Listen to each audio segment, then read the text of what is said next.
because we're going to go to the studio. Hold on. Let's go to the studio. I got to switch to the studio camera. There, studio cam. Okay. Okay, here we are. I'm in the studio now. Today, we're going to be shooting on this white seamless, or gray seamless. The reason it's lit like this is because I was doing it for a client on the weekend and I'm too lazy to change it. So we're going to be using strobes today for the first part. Well, I'm going to do 2 lighting setups. I'm going to do one lighting setup with 3 lights, and then I'm going to do one lighting setup with 1 light. The fact that they're strobes should be irrelevant because all the strobe is just a really powerful light that goes on quickly and then off quickly. The difference is basically with strobes, I can shoot at f20 or at ISO 25, whereas with my LED lights, I'd have to shoot at ISO 800. And I only have 2 decent LEDs, whereas I have 3 really good strobes. So I'm going to use the strobes today. So let's just bear with it. What you're seeing here in terms of lights, let's go walk around. Whee. Hold on, everybody. Whoa, there we go. All right, so we have one bare tube over here, no reflector. You can see the reflector on the floor down there. We have a gray seamless. We have a fill card. Let's move the fill card. The fill card is hiding a softbox. And this is called a strip light. As you can see, it's narrow because it's like a strip. The big softbox behind it is actually for the LED, which is off now. So there's a strip light, there's the curve. You can see the arc of that seamless. That's sort of the kind of arc you want to get, so you get that idea that there's no horizon line in here, right? There's a silk over there, what I'm not using. Here's a tripod, monopod. We're going to walk to the back. And the third light, over here by the front door, is here. Woo. So there it goes. It is bouncing straight up into the ceiling. You can see it hitting the ceiling. And that's what it's doing, is basically the light source isn't this light, but is in fact the ceiling. So that gives me a huge, broad, bright fill right across the back of this seamless here. So this seamless is all lit by that light up there. And it comes down and then over to here, and this is where we're going to put our object. Okay, really simple lights. You can notice where the camera is here. Whee! There's no lights out here. It's just desks and mess. All the lights are behind the set. So that's a hint for, and there's a piece of crap on my set. I'm gonna get rid of it. Okay, so what are we gonna shoot? We're gonna shoot, we have a number of choices here. We have ODOs, because they're not Cheerios at all. And we have another couple boxes. The reason I have this is because you're gonna be the weird person who goes around the grocery store now and will pull off 4 or 5 boxes of Annie's homegrown noodles or Duncan Hines cake mix, and you're going to start to pick the one that looks best, because every flaw that's in one of these boxes means that you have to retouch it out, because the intent is that you're doing a packaging shot. It has to look perfect. Okay, so we've opened this one up and taken the Cheerios out. Oh, sorry, the OTOs out. And that's because we wanted to make this box look better, but it's already, like, we can take it out and we can tape it together, but it's already, this is the way it came from the store. Look at the top of that. It's all beat up, it's all dirty. Can you imagine having to retouch that? You know, there's a dent in the corner, there's cracks in the front, so there's a smudge up there. You know, this is not gonna look good on film. So in that case, that one's not gonna go. So we have choices here. We have this Duncan Hines thinks it's nice color, but look at the corners. Okay, so the corners are a little bit, that little gap there, you'd have to tape that down. You put a piece of tape in there and hold it so that it's nice and flat. You'd have to retouch that little crack there. Look at the front. The corners, this little bit, you'd have to retouch out, and that's a dent. These ones are easy to get rid of. This is a little harder because it's on the edge. Things like that. Front corners, it's not that bad. Though these things, you'd have to clean up that. That's tough right on the corner there. But it's mostly like these corner edges and that bump in the top. That's not great to do. Maybe won't do that one. We have the Annie's noodles. This is great, but look at that. Oh, there's a dent in that one. It's definitely out, and it's got this thing on the bottom that you'd have to get rid of. So if you can, like, you can open these up and take the insides out, and then you won't get, they won't bow out so much. There's not a lot in these boxes, but there is that dent there that's kind of not going to work. This guy, there's some dents in here. What I'm trying to look for is things that I don't want to spend a lot of time having to retouch this. So this one's actually not half bad. Maybe I could use this one. Let's see it. And I've got this one here. This has got a dent here in the back. So that's a little awkward. Is it better than those two? So this is what you'll do in the grocery store or in your pantry. You will ask yourself, do I want to spend time retouching that corner? If I'm looking at it like this, yeah, I probably won't see it very much. But let's look at this guy. Maybe this guy will work better. Yeah, so this one's looking actually pretty good. So I'm going to choose to use Annie's Simple Shells White Cheddar. There we go. We're going to use that fancy craft dinner. And then I'm going to take these away and carefully put them offset. See? Cables. Lots of cables and boxes. So there we are. We're on set. It's ready to go. Literally, you need a set that big to shoot something like that. So let's do this lighting now. Okay, so do we want to stay here on the tripod? So I want to get, I've set up a session. So let's go to the session, and then we will, so I've set up a session. I've plugged my camera in, and now I need to turn it on. There we go. And it will plug in. And so now we're going to look at the desktop. There we go. Okay. So now, okay, so I'm going to bring the ISO down to 100 where it is. Now the shutter speed, because it's strobe, doesn't matter, because the strobe flash itself is the shutter speed. Okay, so I can't really adjust that. I have aperture that I can adjust, and I can adjust the power in the thing. So let's start off with a fairly mid-range aperture, f8, and then adjust the power on the strobes as needed. So let's frame up the camera.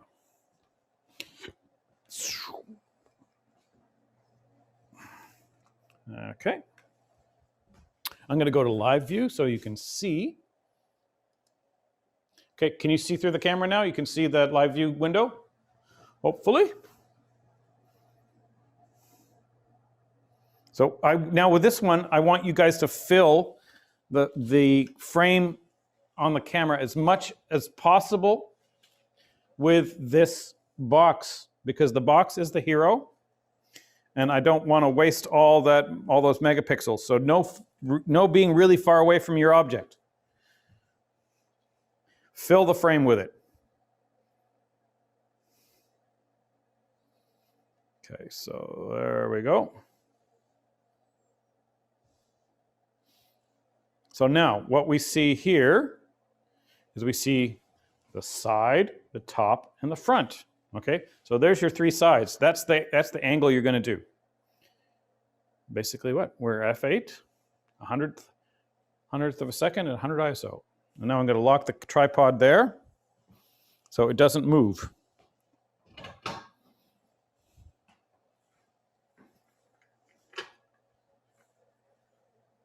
Okay, and I'm going to check focus. I'm going to focus on the A on Annie's.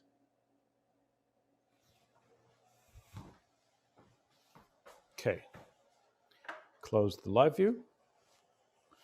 Now go to take that picture. Pop. Goes the flash. Whoa, we're hot. We are really hot. And we have a bright specular highlight there we don't have to get rid of later. So let's bring that down. So I could stop down in aperture. Could go to 11. That's one full stop below that. Okay, so that's getting better, closer. And then I can also, I don't want to go down too far. I'm going to stop down 2/3 in ISO to low, which is effectively 50 ISO right now. There. Okay, so there's our box. All right. Now it looks like it's leaning over. My camera is level to the ground, the table is level to the ground, but the box is leaning over because of the angle with which we're approaching it. So now let's straighten that up using perspective control in Capture One, which is what you'll have to do. So you go into here, this tool at the top can also be found in the crop tool here, keystoning. If it's not there, you can right click on the tool tab and then you can get, there will be there, where's K, H-I-J-K, keystone there. The keystone tool there, that will bring it into any of the tool tabs that you need to. Otherwise, it's always up here. You have a choice of doing it 3 ways. You can do it vertically, keystone, horizontal, keystone, or square, keystone. Okay, so if we do vertical, which is what we want to do, what you do is you grab one of these circles and you place it right on the edge of the vertical, most furthest outside edge of the square box, and then you put the bottom end of that line on the same line, and then on the other side, you do the same. There. And then you hit apply. Simplest tool in the world. Okay, so it's a little, I'm going to move over, I'm going to rotate it over a bit because it's not quite in the middle of my frame. So I'm going to just zap. There. This is the new one. Okay, I'm going to just confirm the position. Now, this is what you do first. I haven't looked at the color. I haven't looked at the composition. Or I have looked at the composition. I haven't looked at the exposure or the lighting. I'm just looking at, I have enough in this image now to do the keystoning. So there, it's done. Now, look, if we go to the keystone tool itself, we see that the amount it's done is 80%, not 100. That's the default for the software. Because if we go to 100, there, it actually is straight up and down. However, to our eyes, looks like it pinches in at the top. Okay? Because this is our brains tricking what we see, fooling us. When we do perspective control on vertical objects like buildings or boxes or anything, if we go to 100%, it's going to look like it's actually narrower at the top because our eyes don't like 100% vertically straight because we always assume when we look up at something that it recedes. So when it's 100% straight, we look at it and we assume that it recedes and our brains make it feel like it recedes. So that's why they put it down to 80% there because it's slightly flared at the top. I would even say that we maybe want to take it down to 75, so it's a little more flared. I would also, looking from my position here to the screen here and what I see on the set, I also think what's happened is that it's also stretched it vertically a tiny bit. So I also have the choice to change the aspect ratio of this box. Okay, so this is raw files. I'm not messing with pixels here. So I want it to be a little wider than 0 is there. I feel like it needs to be a little wider optically to feel more like the box itself. So there, that's our box stretched horizontally a little bit and tipped vertically. You can see this little edge here, that's correcting the perspective. I saw that happen in some of your shots, which is kind of cool. But now we're doing it so that it looks really good. This is done with architecture all the time, right? You could go, like if you really wanted to go crazy, we could actually correct the perspective horizontally. Let's see where that goes too. Whoa! So there we are, we've made it, we've made it straight to the left and the right, which is nuts. But we're just looking at vertical. Okay, so that's done, we can ignore that. So that's set for the whole set. If I don't move the camera, if I don't move the object on set, I don't have to retouch. I don't have to touch this. Okay. Oh, here's a tip for those of you who don't want to do things twice, which is pretty much everybody. So we ask you to convert stuff to being EIPs once you've chosen it. How about we convert stuff as it comes in? If you notice, all my files here are EIPs. So what I've done is I've just gone to Capture One Preferences, and I've gone to Capture. What have I gone? I've gone to Exposure. I can't remember. Is it Capture? No. There. Oh, it's under Image. Okay, so under Image, EIP packing, it's just sessions only. Pack as EIP when importing and pack as EIP when capturing. So that means automatically I don't have to convert things from my CR2s or my, in this case, .NEFs. They're already .EIPs. I'm already ready to send it to my professor, you know, the ever so intelligent and handsome Andrew Waller. So that saves me a step. So I don't have to go looking for the finals, convert them to EIPs, move them to another folder. This is already ready to go. So I don't have to go and change things manually. I can do it. So it's already, that's what I would suggest that you guys do as well. The professors also ask for RAWs though. So would you suggest copying the RAWs to that folder, that the assignment folder, before packing them as EIPs? RAW, I mean, Raf has asked for RAWs? I'm not Because sure. an EIP is a RAW. And if he's not gonna open it in anything other than Capture One, it is a RAW. I would confirm that with him. So specific teachers, an EIP might work just fine. They might not want a CR2. Yeah.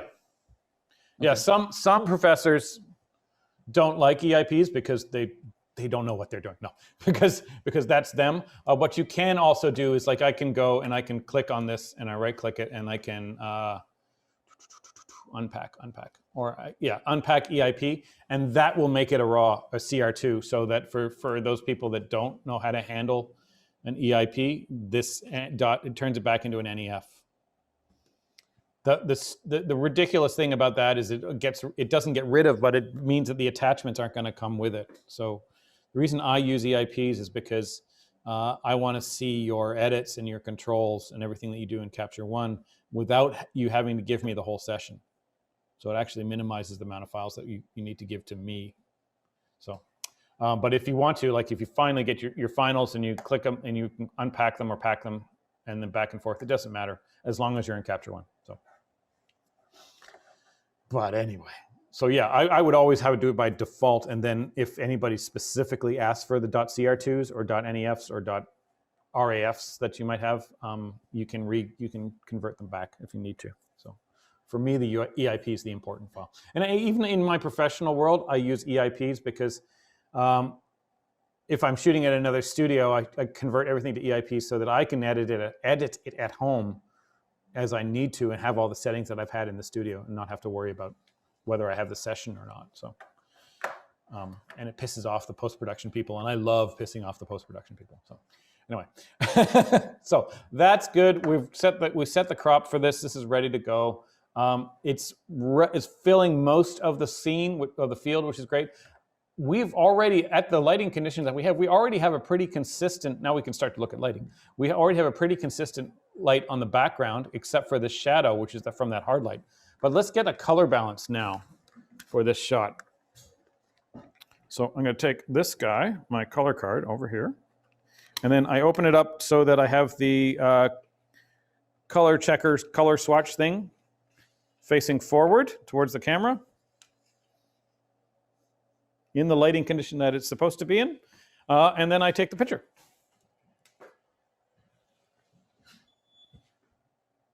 There, so now I have my baseline that I can go to. If I go back to image, grab this guy and set, and it's pretty good. So there, and there's my color. It's going to be the same color balance for everything else going forward. And until I need it to do the second one, I'll put this away. Okay, so color balance is ready.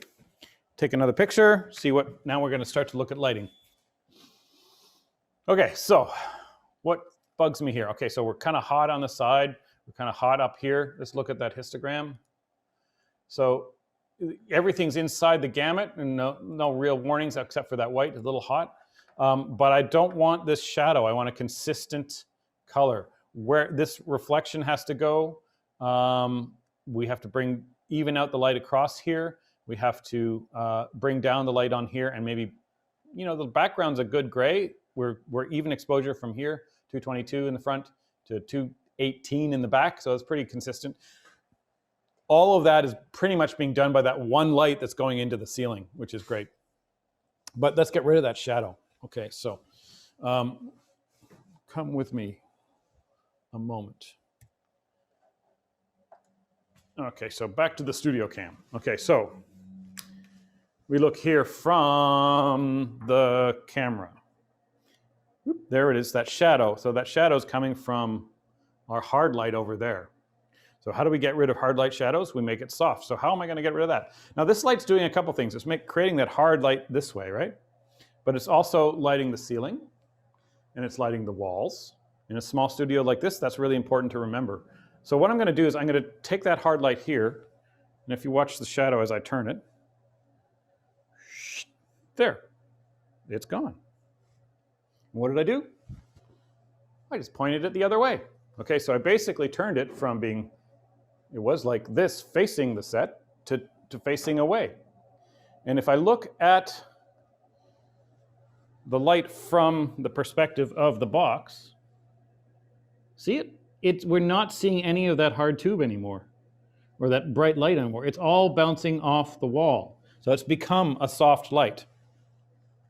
We have a little bit of shadow still from this guy, but we'll deal with that later, one at a time. So one light at a time. Let's go put you back on your stand. There we go. Down so you can see the set. Okay, so back to the capture. Okay, so back at the capture. So this is that shot. Now we take another one. Pop. The light's been turned away. It's bouncing off the wall. It's flatter. The exposure's a little darker, obviously, but the shadow's gone. We only have this shadow from behind now, okay? So that's pretty good. So just turning it away, bouncing it off that wall has brought the light down on this front, on this front edge. It has brought the light, gotten rid of the shadow in the front, and we're kind of even now. We're actually looking at a histogram where everything's nice inside the normal exposure zone. 198 is pretty good for this gray. We have this shadow here we want to get rid of now, and we have this highlight we want to get rid of now. Okay, so back to the studio cam.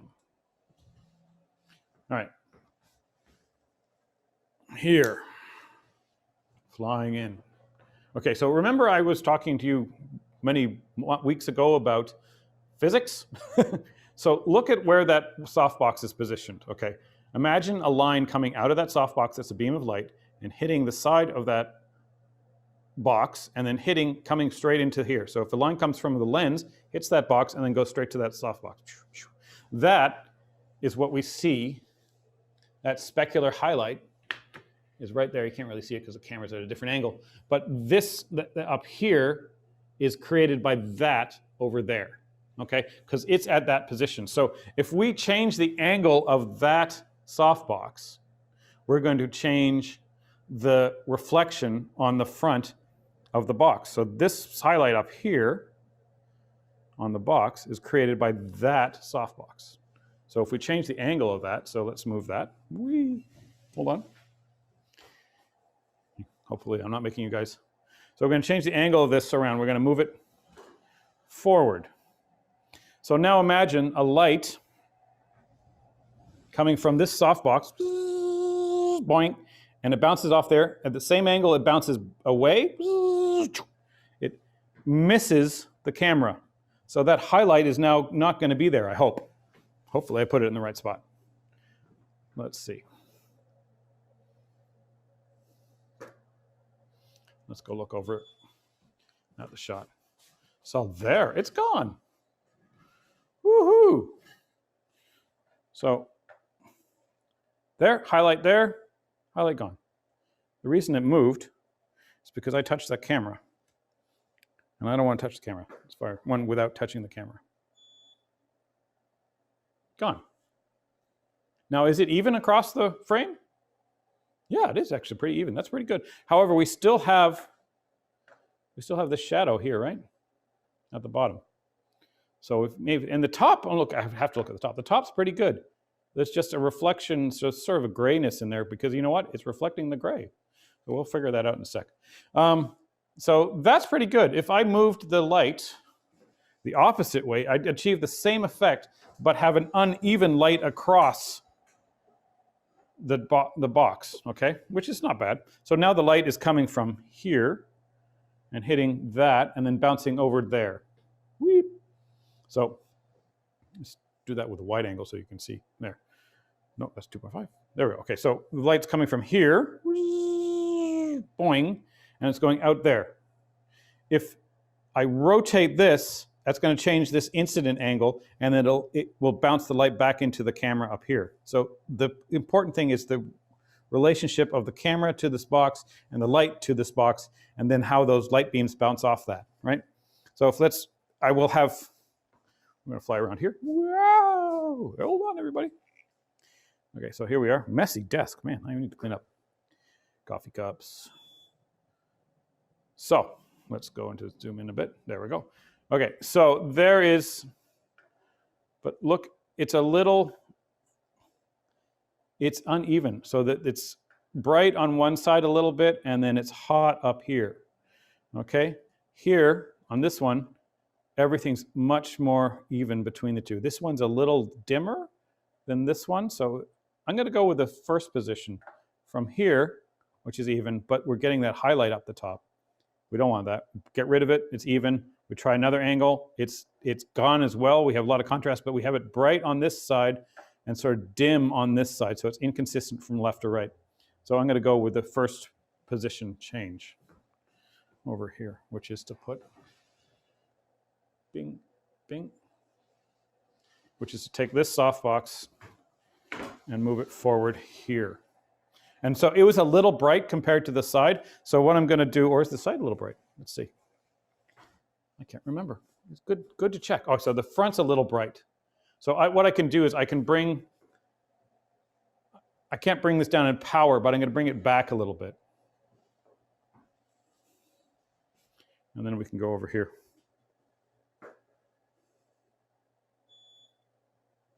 Oh, what happened? I must have moved the camera. Oh, jeez. Yep. My big butt moved the camera. There, tighten it up. Not my butt, the camera. There. Okay. Check focus. Yep, still focused. Okay, now let's get back to doing the job here. Oops, see? There we go. It's off a little bit. So this is just back and forth. Patience, attention to detail. There we go. Command K fires the camera, which is great. So I don't have to touch the camera. Oh, it's still. I'm just going to turn it.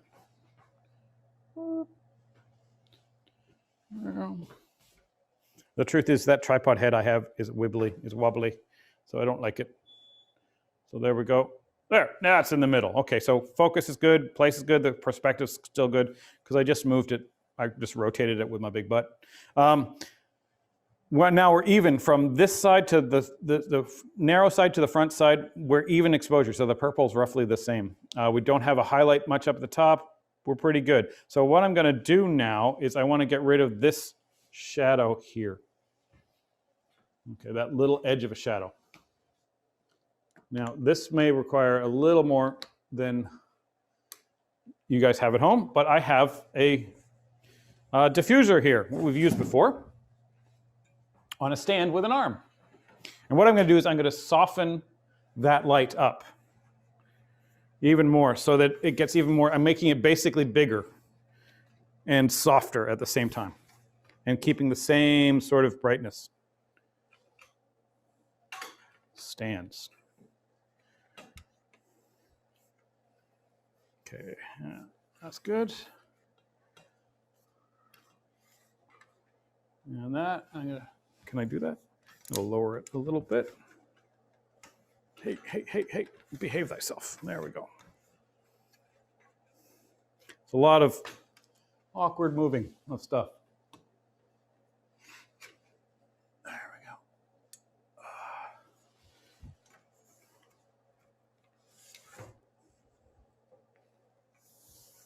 Now I'm also going to bring it fairly close so that, again, the relative hardness of a shadow is controlled by the relative size of the light source is to the object.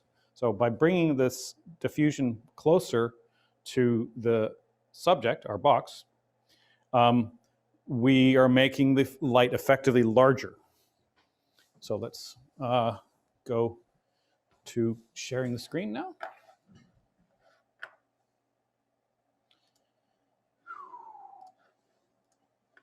Okay, so we're back to sharing the screen. So I go Command K.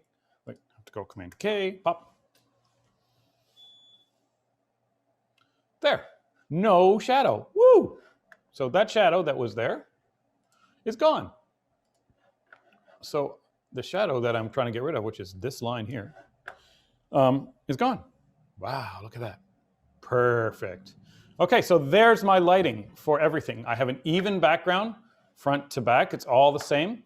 This is really important, particularly if I was to close cut this off a background to get to know to remove it altogether. I want to have it as even as possible. This is a little dim here. I'm actually going to bring the diffusion has actually cut out a little bit of power. So I'm going to bring my softbox a little closer, because by moving a light closer, you increase its power relative to the object. Looking at that shadow, get rid of that shadow too. Poof. We could come in a little more.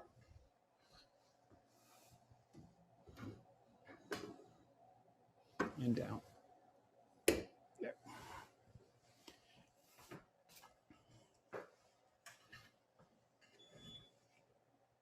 There we go. It's like sitting in a gray ping pong ball. I love it. So the things that I'm going to have to fix later will be these corners up here, these little dents, this little bit here, and obviously this corner down here, that thing there. We're going to have to retouch that, maybe close this gap in there.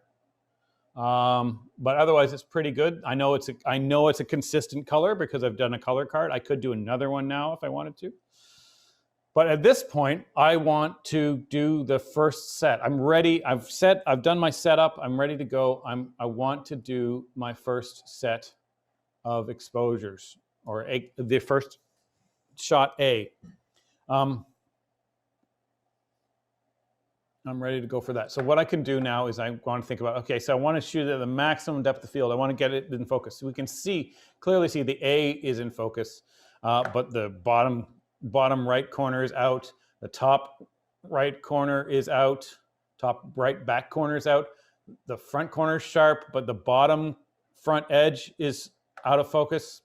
So the focal plane is actually going through parallel to the camera angle, or focal plane on the camera is actually going through like this. It's going through diagonally like that.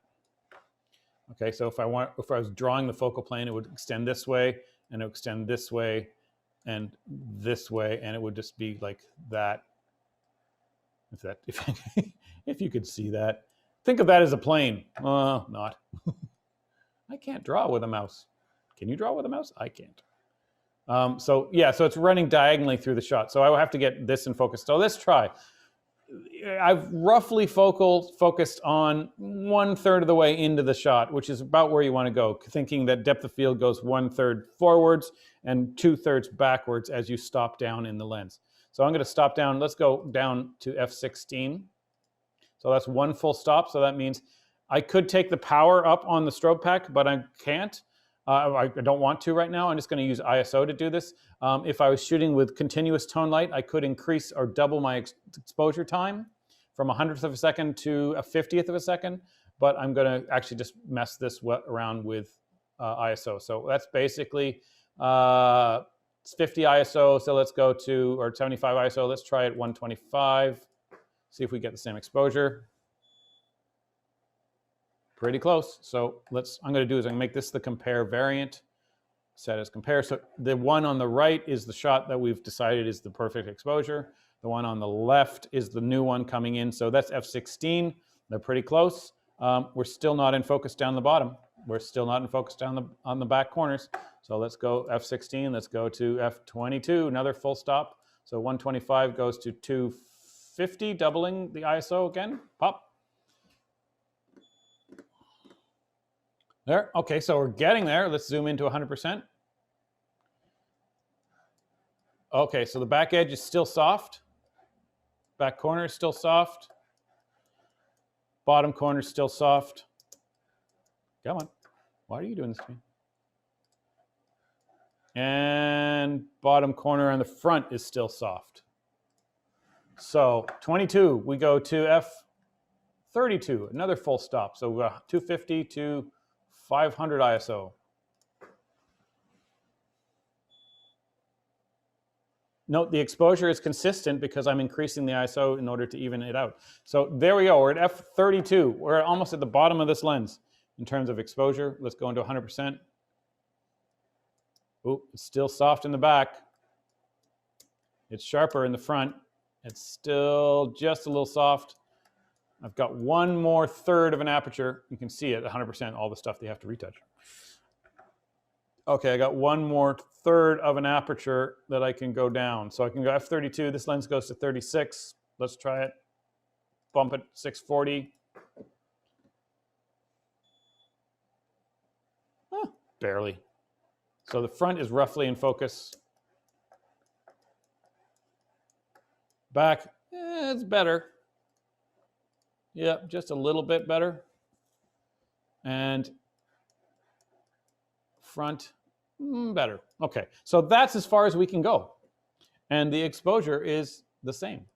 So if we look at the numbers, 193 for the background, 200 for the background on the other one. So on this silver bit here, 168, and it's going to be a little brighter, 184. So it's a little brighter on the one on the left.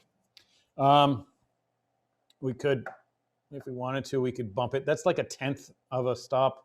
Moving it up an ISO to 800 would be a big tool, big job pushing it. If we went push to 800, I think it would probably, yeah, it's starting to look hot now. So 207, 197. So then again, we're up and down a 1/10. So at this point, I would go for just a slightly less exposed one at 164 and then boost it in maybe in processing if I wanted to get exact numbers. Okay, so that is good. So now what I'm going to do, since that's our hero shot, that's done. That's our hero shot for the first part of it, shot with the maximum depth of field to get as much of this box in focus as possible. Okay, that's good. So I'm going to mark that with a green and give it 5 stars because it's an amazing shot. And I'm going to turn it into our compare variant, set as compare. There. And now I'm going to deselect that one. So that's our hero shot there. I can now, if I wanted to, get rid of all the other ones except my color card. Delete. Oh, it's only taking one because I didn't check this one out. I didn't do edit selected. I want to edit all of these guys. So I'm going to go delete. There. So I should now have, I'm going to get rid of all these ones in the beginning too. I should have 2 shots there.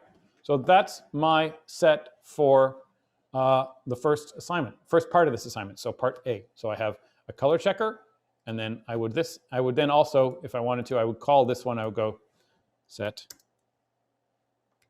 S-E-T, not S-E-E, A. I would just rename it there, and I can do set A color card. Set A, not Q, A. It's Q. Set A underscore CC for color card. So there. So they're already renamed, ready to go. All I need to do is process them, and they're done. Color correct. Now, there are some things I could do to this if I wanted to.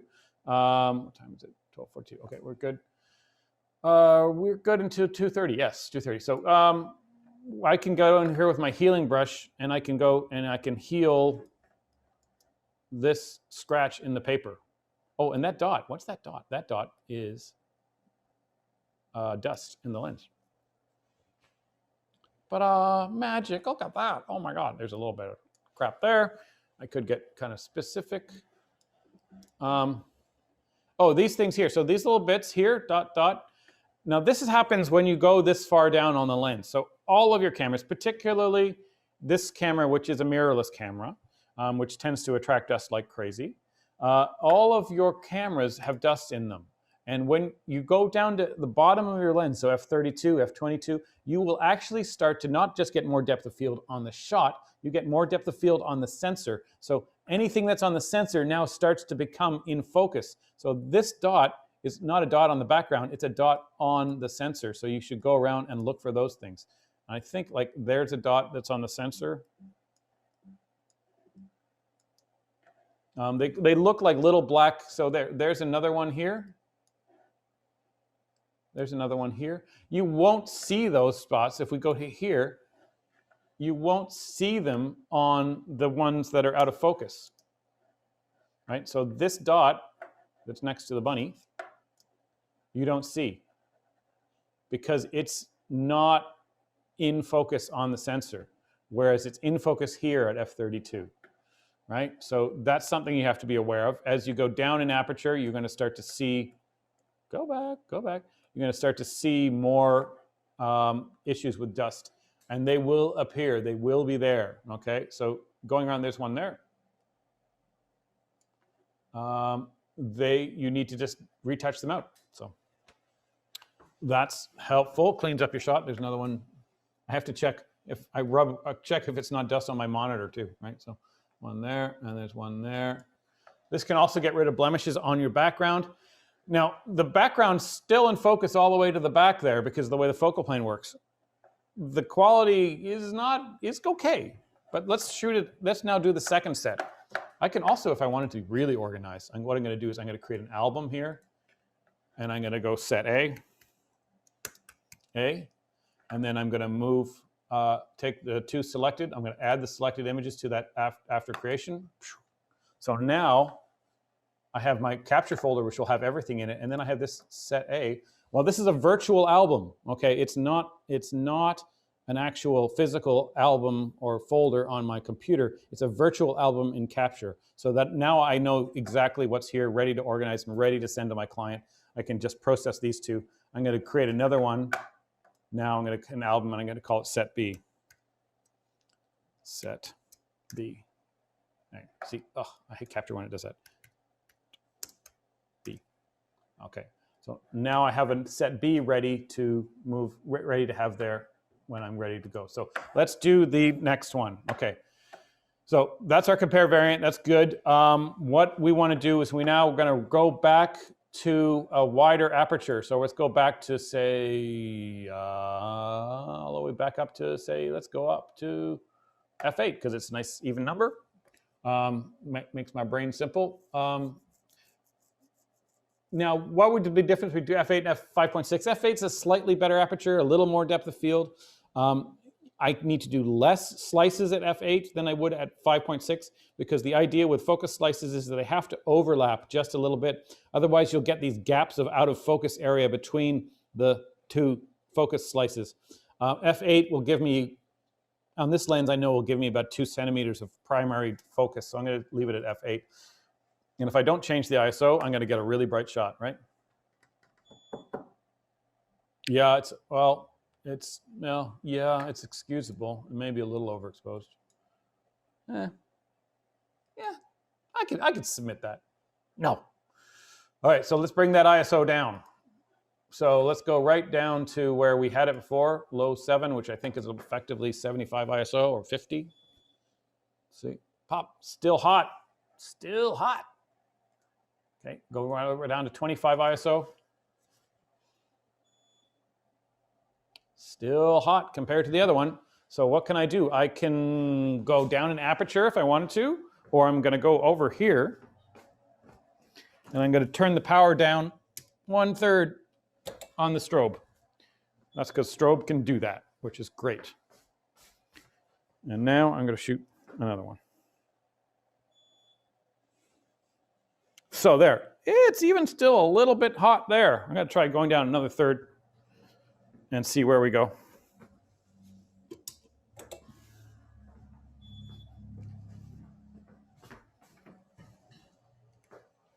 There, let's see.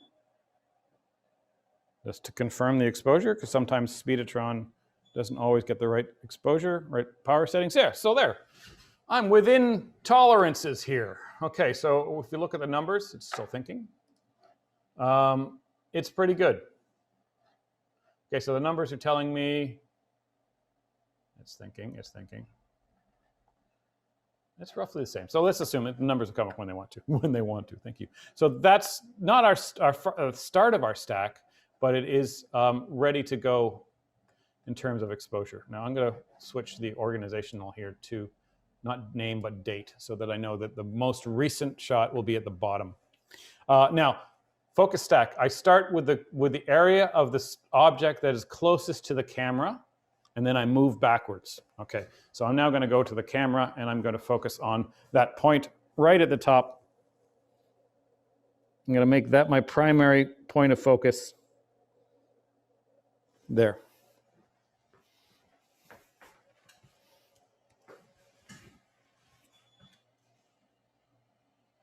Okay, so primary point of focus. So I've go into 100%.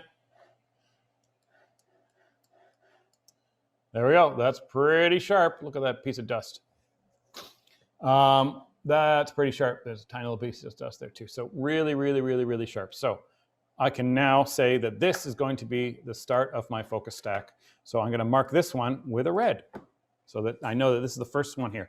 Now I'm going to draw on this one with some annotations for a second.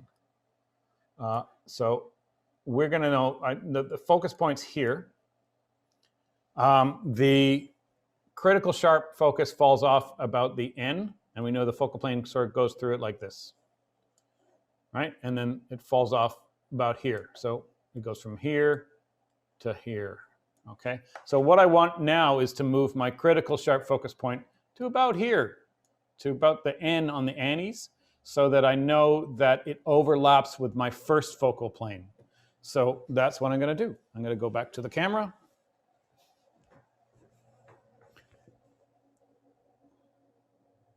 And on the second N, I'm putting the focal point, the sharpness point there. I should probably put it on the first N. Let's put it on the first N just to make sure. And it like that much of a change can matter, right? Particularly at a short aperture like f8. Pop. There. So now, if I turn the annotations off for a second, now the critical sharp point is here. So I'm going to choose another, I'm going to choose another color. And I'm going to say that this is my critical sharp point, and it starts to fall off. Oh, pretty close. Starts to fall off about there. So I need to put the critical sharpness, the next critical sharpness point has to be, you know, about here, just off the bunny, maybe with the E in there, and annies.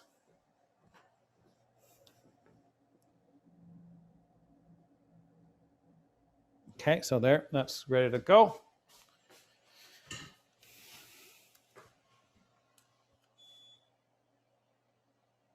There, so now that's sharp there, and now I want to put my next critical, it falls off about here, so my next critical sharpness point would probably be, let's say, if we're parallel here, we're probably, let's say it's going to be here, just off the edge of that green tag, as we go back down the shot.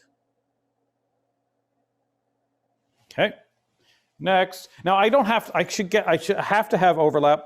I don't have to do these in sequence. The camera's not moving, the focus is moving.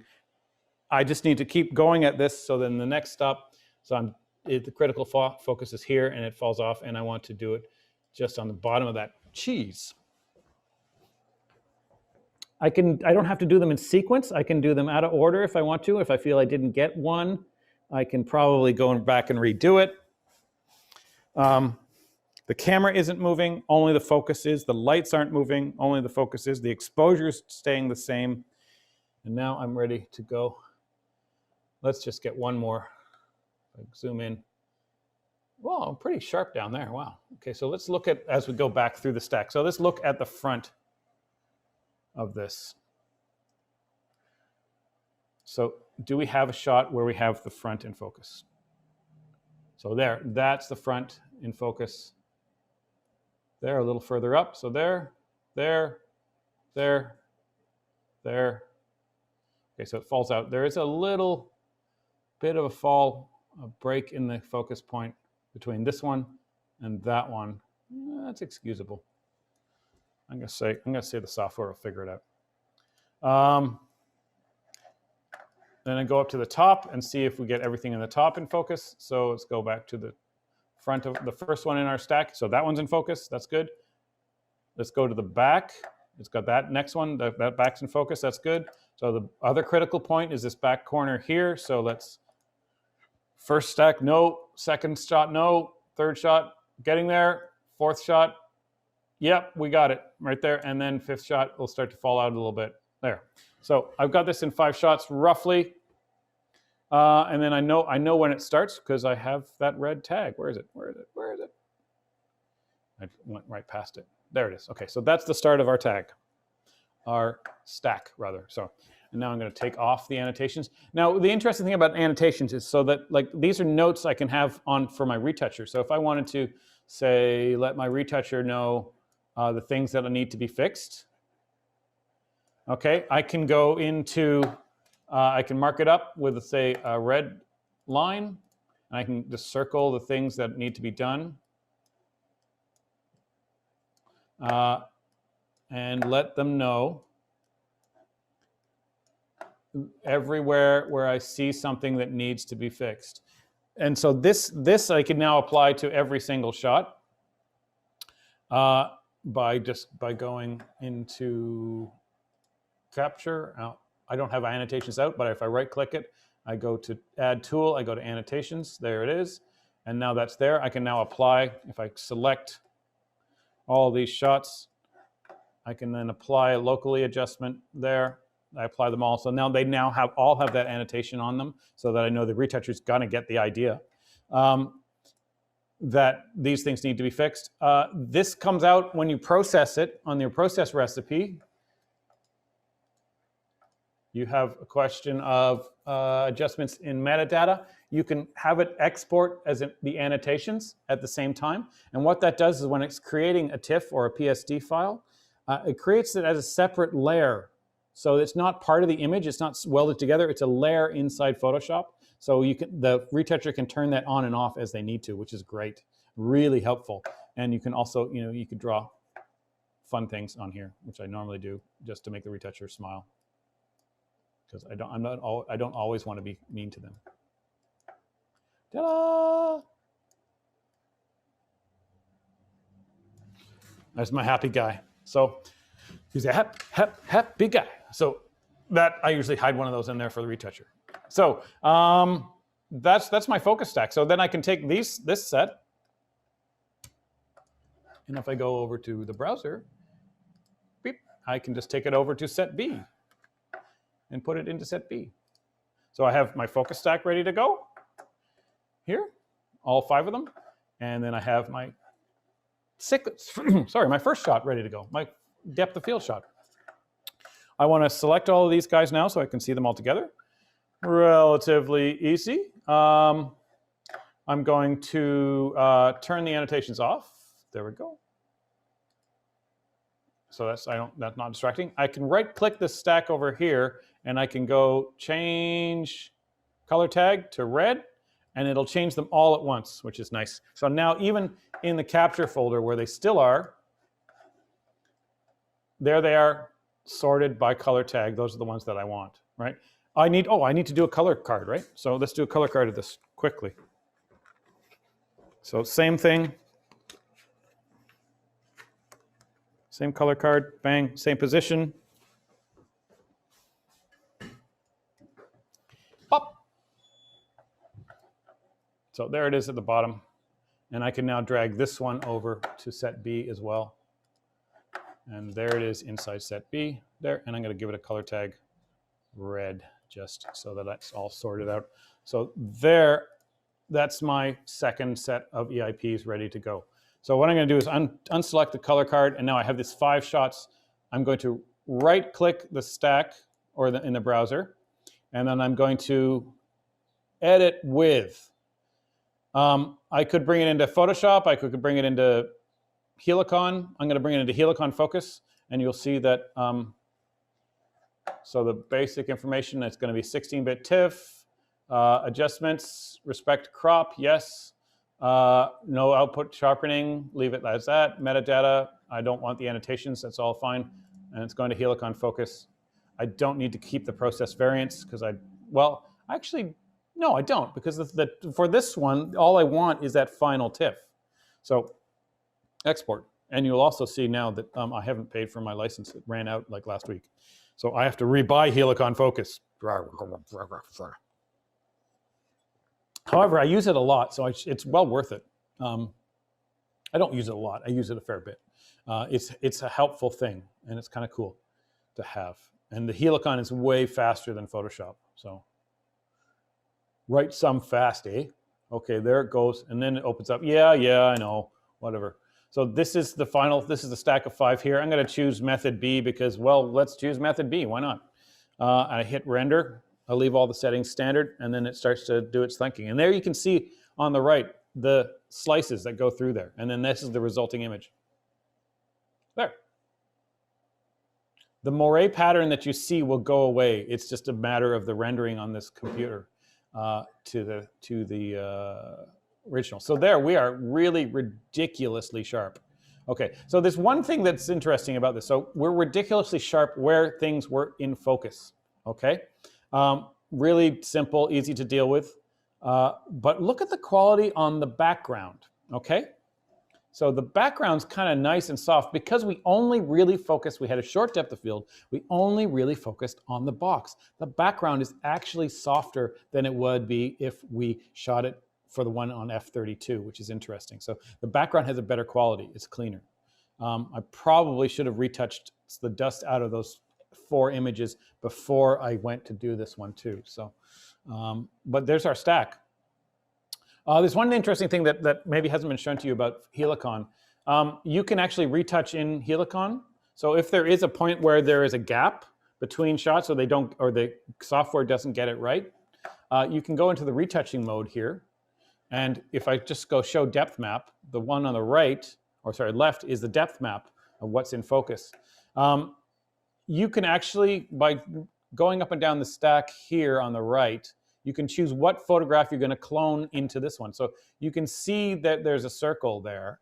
And what it's doing is it's taking the part from this part of the image and putting it onto the new final image. So if I wanted to make something out of focus, so let's choose a stack further down. There, okay, so there we go. And I'm going to take that and I'm going to put it up here. I'm going to make this out of focus. See, I'm cloning in the soft focus bit up here. Obviously, this is the opposite of what you would want to do, but it allows you to retouch. So if the computer software gets it wrong, you can bring in parts of another shot or another one of the other layers on top of the other one to complete it, which is kind of interesting. So you can choose to blur things out or you can choose to sharpen them. I would always tend to sharpen them because that's the point of the software. So that I don't want to do, so I'm going to Z, it keeps going back. Let's just go back to the beginning. Bang, there, and that's the beginning there. So that's done. That's ridiculously sharp. So if I zoom in, I go into the browser and I zoom in. Giving my zoom here. I can't zoom in the retouching, but I can zoom in the rendering. So it creates a weird, there, I can find my mouse. There we go, up in the top, rendering. And if we go into the,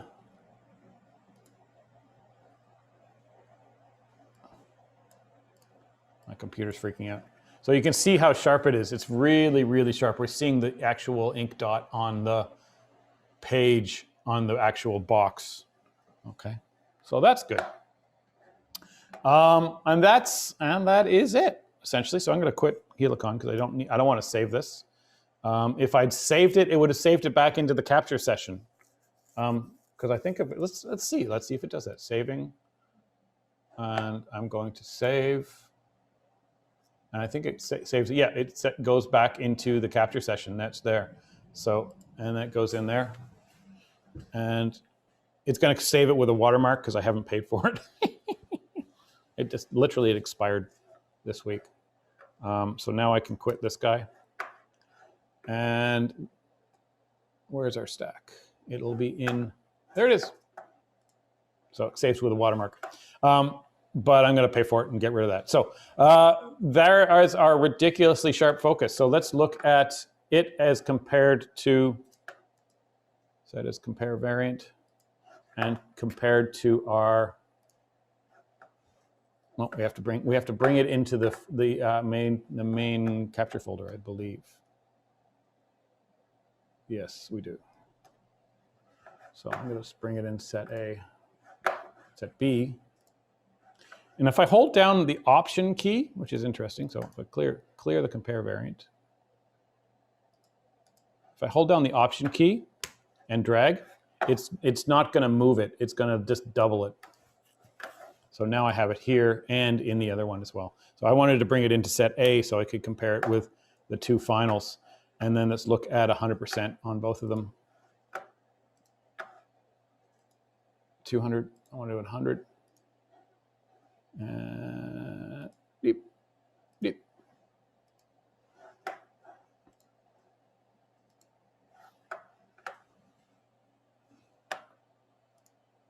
Okay, so let's get them to the same area. So we're sealing helicon. So bottom.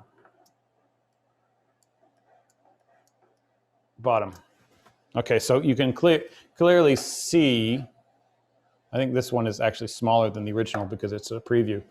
You can actually see that the helicon focus is much more in focus. But the quality of the issue is that the background here looks better because it's not picking up detail. It's not picking up stuff that is in focus in the background. So you actually have a better background with the shorter depth of field stacked image. So there. So that's essentially it. Magic. Let me just go back. So now we have the two recipes ready to go, and they can process them out. And all the EIPs are there. And what I need from you guys is all the EIPs and the one final stacked image. And on the other one, I need on the set A, I need all the EIPs and the one final processed single image. So that's 3 images out of that, the first stack A, and then if this depends on how many are in the stack. So for the next one. So any questions on that?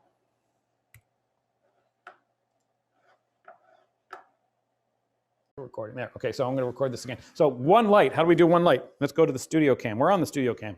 Okay, so what I'm going to do is I'm going to turn this all off. I'm going to turn all these lights off.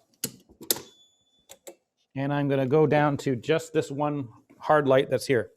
So it is yellow, right? Yes, it's yellow. So take that out, take that out. Okay, one light. Okay, so I can take the color card out.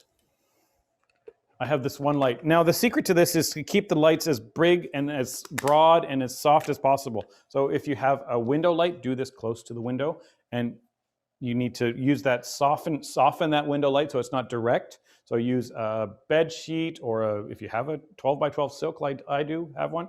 If you have one light and you don't have a window, what I can do is I'm turning this light over here as I did into the big, broad, soft light by itself.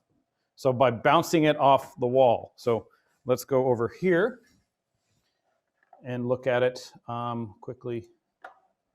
Desktop on one, desktop, and we go, hide that. This is with one light. You can probably hear the difference. There, okay, so that's one light. Short focus, F8, I'm gonna stop down. Stop the heck down. Let's take it down to 22, or let's take it down to 22 to make my life relatively easy. So that means I need to push the ISO. I'm going to push it to 800, see where we go. There. Okay, one light, except it's not quite even, all right? So the one light is obviously going to be harder to deal with. Let's take out the fill card that's here, or the diffusion here, that's here, that's probably bouncing light back in there. I'm going to take it out so it doesn't affect the shot. Go away. Okay, you're secure, yes. And then I'm going to back off the strip light that's not on, it's just in there. And now we're just one light on the set.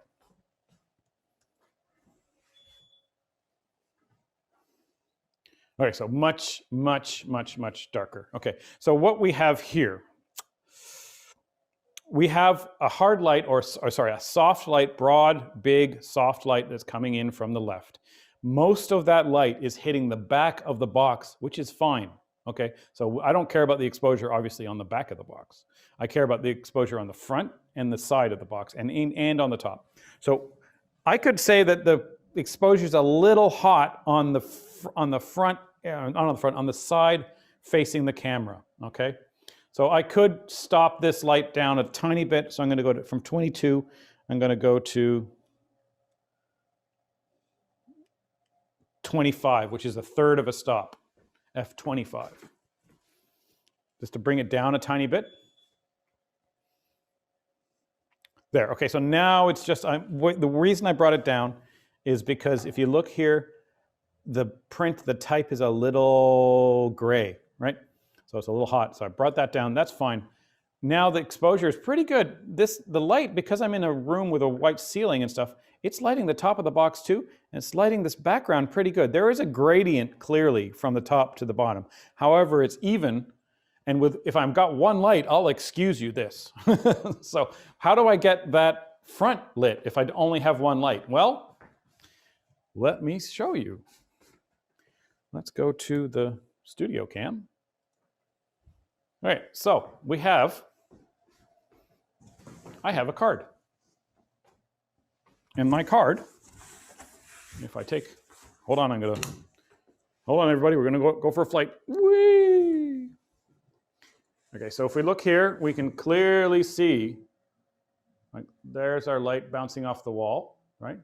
And we haven't, none of the hard light sitting there, there's no shadow there, but there's a whole bunch of light that's lighting the background. So I'm gonna take this card. It's hard to do this with one hand. Oh my God, there we go. And I'm going to bring it in that close.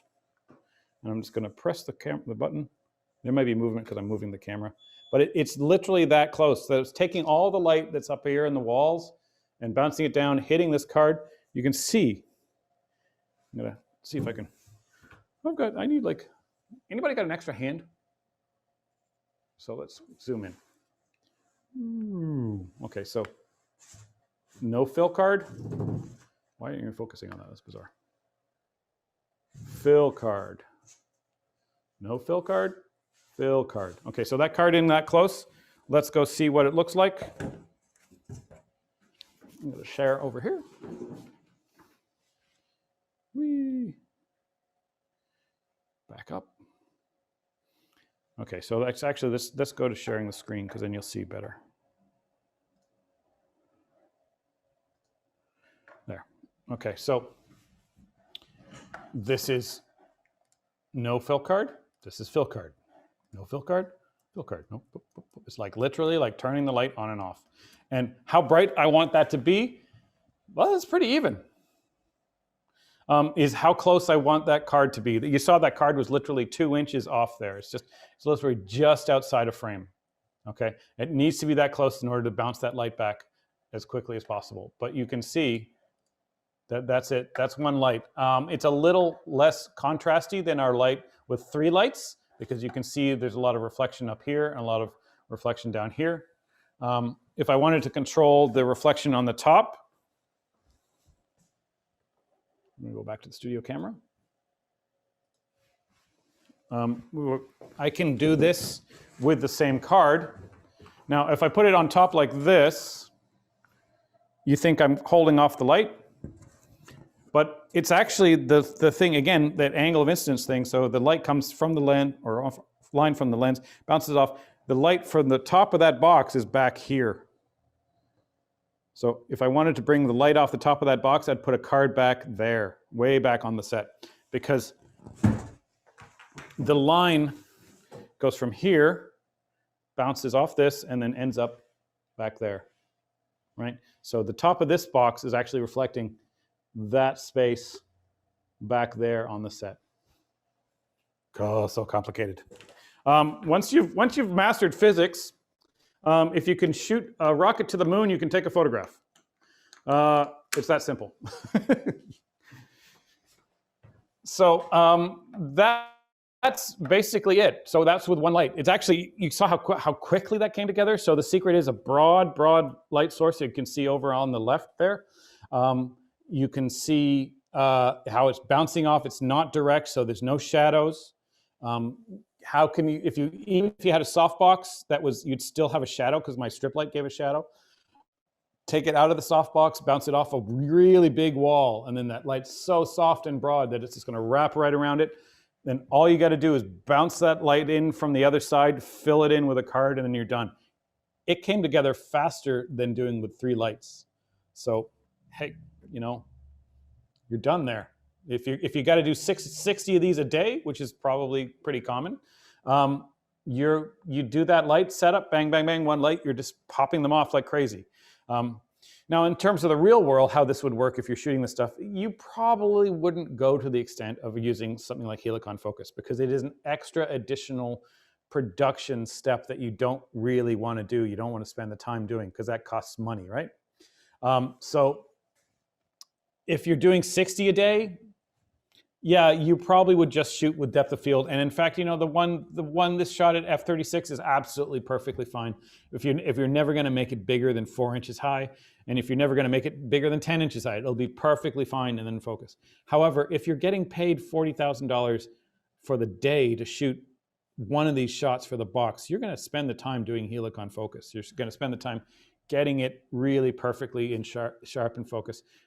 You're going to spend the time picking the absolute perfect box. You're going to spend the time doing a ton of retouching, and all those things are going to happen because the client wants to see you spend that time because they're spending that money. Most of the stuff, like stuff on white like this, is perfectly adequate at an f/22. You got enough depth of field, you get it done, move on. Literally, you're trying to do 40 to 110 or 140 of these shots in a day. So you don't want to make it complicated. So that's life. Okay.